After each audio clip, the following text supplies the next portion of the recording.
Voilà, moi c'est Pape Seydou Gueye, je suis agent de l'ANCAR, zone vallée du fleuve. Je suis venu aujourd'hui dans cette zone dans le cadre d'une formation qui a été organisée par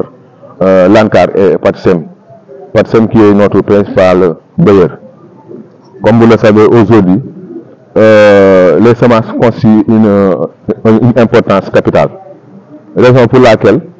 PATSEM a demandé à ce que les producteurs soient formés davantage sur la résiliation semenceuse, la production de semences et le post-récolte. Aujourd'hui, on constate que les semences se dégradent de fur et à mesure. Et tout le monde sait que les semences contribuent à hauteur de 30 à 40% dans la production. Et si les semences se détériorent au niveau paysan, ça veut dire nettement que la production aura tendance à diminuer. C'est pour cette raison qu'ils ont demandé aujourd'hui de faire la formation au niveau des producteurs. Aujourd'hui, vous avez devant la salle les producteurs qui nous viennent de Force Paysanne. Hein? Et les producteurs qui nous viennent aussi de la coopération paysanne pour venir assister à cette formation. Cette formation a duré 3 jours. On a débuté depuis le 10, hier c'était le 11, aujourd'hui c'est le 12. C'est aujourd'hui qu'on va terminer. C'était une formation qui était axée sur 3 journées de formation. Nous voudrions à la sortie de cette formation que les producteurs soient suffisamment outillés pour que si toutefois s'ils retournent dans les zones, qu'ils puissent mener le maximum de travail capable de booster la production et la production. C'est l'objectif de la formation. Je vous remercie. Assalamu alaikum, man maa ngi tudd Papa Seydou Gueye, agent ANCAR ci zone agroécologique bu Vallée Fleuve Sénégal. Tey dañu ñëwoon fii ci tare ji ànd ak ñoom ci benn formation boo xamante ne dañ ci ànd ak suñu partenaire bi nga xamante ne mooy PATSEM. ñu gis ne vraiment am na solo bu baax a baax pour ñu jàppale baykat yi former leen ci li nga xamante ne mooy législation semencière, production de semence ak stock ak post récolte ak conservation. Ndax loolu dafa am solo ndaxte semence dafa nekk loo xamante ne dafay contribuer à hauteur de 30 ba 40% sur la production. kon nag moom gis nañ ne rendement yi ci zone yi bay dafay commencé di wàññeeku nànk-nànk di wàññeeku te loolu ñàkk semence de qualité mën na def loolu moo tax ñu xalaat ne jaadu na pour ñu former les producteurs bu ko defee ñoom seen bopp ñu mën a xam yoon bi nga xamante ne législation semencière moom la tracé pour ñu war faa jaar pour mën a def liggéey semence ak nan lañ war a mën a defee production itinéraire technique bi ak RTP nan lañ ko war a mën a defee ba nga xamante ne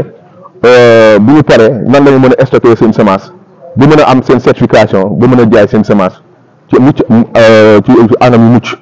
bu ko defee loolu dina am solo trop bu fekkee ne dem nañ ba am suñu production de semence bu doy si zone yi ci village yi ñoom dina mën a fournir seen bopp semence bu ko defee ñu mën a def seen production boo xamante ne production mucc ayib la rendement yi yokk lépp yokk loolu moo doon objectif ci formation bi nag ñu ngi ko def ci 3 jours ñu ngi ko commencé le 10 démb la woon le 11 tey le 12 tey la ñuy jeexal wasalaam. Bonjour, je m'appelle Ousmane Birane Dianka, je suis technicien horticole de formation et conseiller agricole et rural. Nous sommes là aujourd'hui dans le cadre d'une convention de partenariat entre l'ANCAR et le projet PATSEM, projet d'appui au développement des filières semencières. Donc l'objectif du projet d'abord vise à renforcer les systèmes de riziculture, mais aussi soutenir les filières semencières. Donc la rencontre d'aujourd'hui, l'objectif global c'est d'abord renforcer les capacités des producteurs en technique de législation semencière et de production, conditionnement et de post-récolte. Donc cette formation a regroupé 2 organisations paysannes. L'une, l'organisation Force Paysanne du département de Podor, et l'autre, la coopérative agro-silvopastorale. Donc chacune de ces organisations, on a pu convier 25 producteurs, ce qui fait au total 50 producteurs. Donc nous avons débuté la formation du 10 au 12.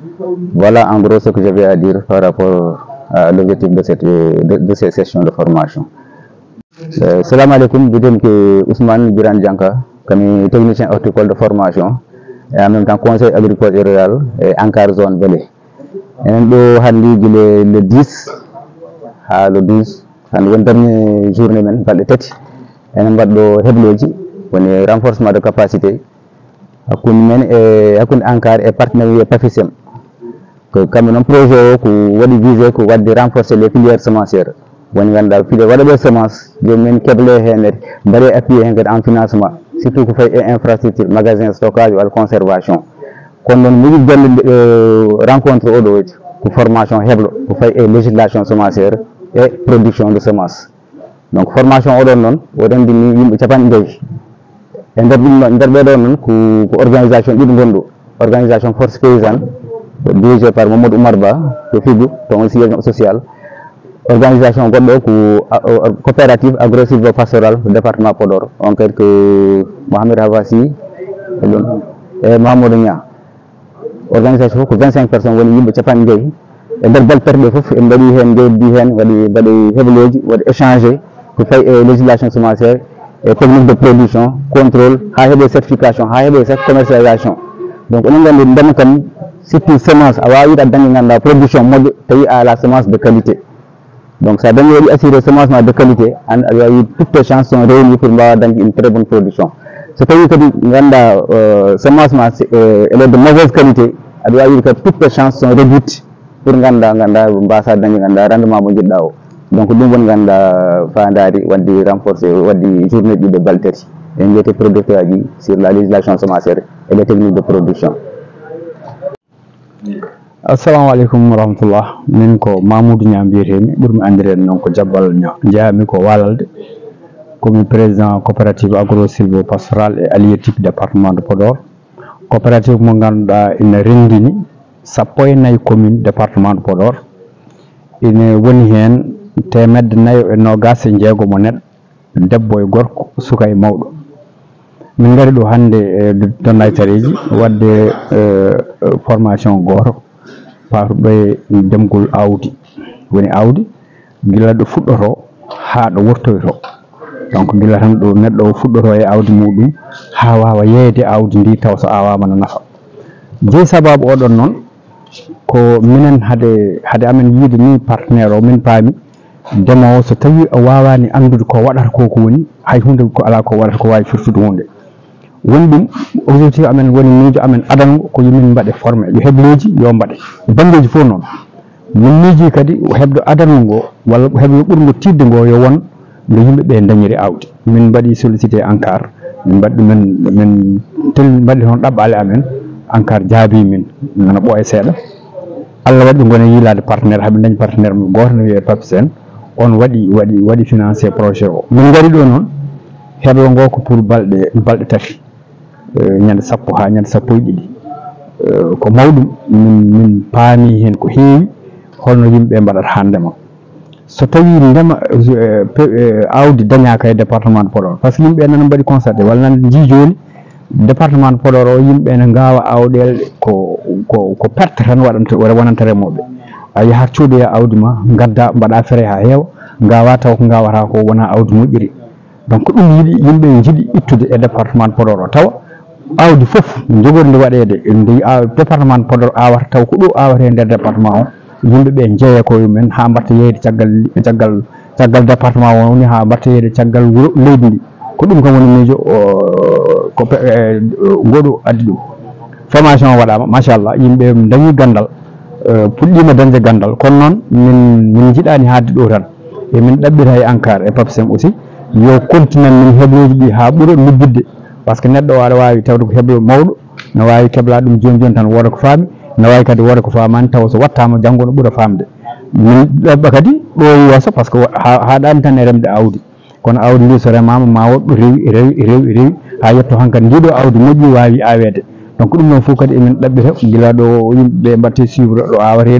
ɗo so awama ha soñama hoto moftate so moftama ha paari hoto waɗe retiré so waɗama tri ha paari ha waɗe certifié ɗum fof emin ɗaɓɓa mbete ɗo e yesso ɗum ɗon fof no wawi dañede e nder département taw ko ɗo tan watte tawa yaka e nokku par ce que awdi awede ɗo itte ɗo nawi ha Richard Toll walla goɗɗi ɗum ɗon fof no muusa producteur uji kadi no wawi wadde ɗum no wawi bonnude ɗum walla ko nande hen ko ɗum kam jeeno sababu o machallah hande min belti par ce que gon gandal ngal min keeɓi kono noon min ɗaɓɓita ha joni tan gandal ngal ɓeydoto ɓeydo salade département o nder yimɓe no gono autosuffisant daña gueɗe ma foof pewna awdi ma gawana hoore ma coñana hoore ma yimɓe daña ko ñaami taw ko ɗo tan département de Podor hay nokku jiggoyaki ɗum ɗo wonno musiba on jarama. Assalamu alaikum, mbiyetemi Binta Habi Kane, Jamtu Dimanche, mon secrétaire administratif force paysan. Min garno ɗo formation fati la législation semencière. Hande on 3e jour formation. Min beltini wa ANCAR e PAPISEM. Machallah formation rewi lawol. Enen fof en gandi ndem daanowe yimɓen probléme. Assalamu alaikum. Min Kadia Kane wiyete membre force paysan secrétaire catal rewɓe nder force paysan. Min garin ɗo e Donnay Taredji waɗe formé nder pour semence en législation semencière. Min mbawirata waɗande koyemen nde oɗa semence pour awdi min mbawa wallude koyemen no wa PAPISEM noon mbaɗi amen formé mbaɗi formé 2 organisations e nder secteur 50 paysans kañumen ƴetta pour waɗede formé nder hene min gandi hen komin gandani par ce que min mbaɗanno semence ne wonko ɓeytidiri he amen komin gandani en dokki amen kadi gandal gandanɗa hoore ma janggo goto amen fof ne wawi waɗande hoore mum sans probléme et aussi ma wawi darni hoore mum agrément waɗan hoore mum semence ha fewde waɗe traité wattu yeyande hoore mum e nder diwan mum to woɗɗa jilli yeehi tan min jarama somin jeehi mon explique collège amen heddiɓe wuuro min kalana ɗumen hol formation o no yeeyde e holno neɗɗo jiɗɗo wadde awdi holno rewira e holnden feere rewa holngol lawol waɗata ha wawa dañde awdi jiɗɗa ndi e qualité moƴƴo to wona quantité ɓol taw ko qualité moƴƴo wawa remede ndema moƴƴu ɗum dañi hen to jara hay banggue goɗɗo sirliñaji amin jetta Allah min jetta wa ANCAR e wa PAPISEM saabu so wonani saabu ANCAR min dañta wude formation minen jiiɗi kadi formation ngaji goɗɗi ko fewte goɗɗum ha ɓuurɗo e hamin mbawa andude kadi gandal gongal saabu wona marta min jogui amin jogui légume aji amin jogui foof amin jiiɗi waɗa hen formé min mbawa waɗande koyemen semence o sans probléme to min jilloytaka extérieur e oɗa hen min dañi autosuffisance alimentaire ɗo nder diwan département min mbeɗa wasiyo paysan uji keddiɗi mo gandanɗa hoore ma keɓani taw formé yo mbaɗa feere jokkodire wa ANCAR e wa PAPISEM comme ça emin dañi formation en semence min mbawa waɗande koye mabɓe semence mabɓe sans probléme e nder diwan o mbeɗa ñaagui kadi kala ndeemowo gonɗo ɗo e diwan département Podor yo waɗ feere jokkodire wa ANCAR horma semence yaaru yeeso e nder diwan o men.